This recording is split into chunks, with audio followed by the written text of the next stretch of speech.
Magandang araw sa inyong lahat. This is CEO Paul. Today, we will talk about a very important topic in the workplace. How to avoid spicy conversations between employees and employees. Narito ang ilan sa mga halimbawa.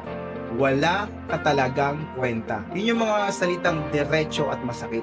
Nakakasira ng tiwala sa sarili ng empleyado.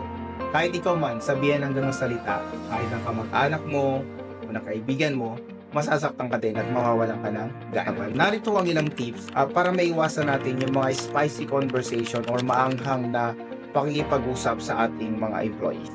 Gumamit ng positive language. Magbigay ng feedback na constructive. Instead of saying, lagi ka nalang palpak, pwede nating sabihin, napansin ko na may pagkakataong nagkakaroon ka tayo ng pagkakamali. Ano kaya ang pwede nating gawin para maiwasan yun? I-present mo sa kanya na nagkamali siya, pero ikaw mismo yung nagsusulisit